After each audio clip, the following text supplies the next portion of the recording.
औरत अगर इश्क के मामले में एक बार हार जाए तो वो असल में इश्क नहीं बल्कि अपनी ज़िंदगी हार बैठती है।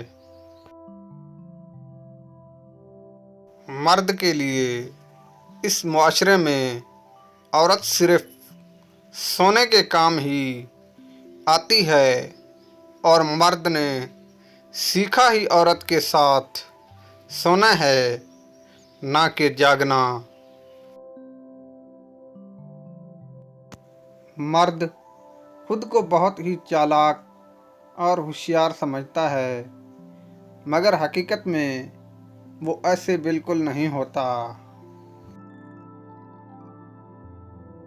अगर किसी रीछ को कहीं अकेली औरत मिल जाए तो वो ये काम ज़रूर करता है कि उसे आराम से उठाकर अपनी गुफा में ले जाकर अपनी बीवी बना लेता है।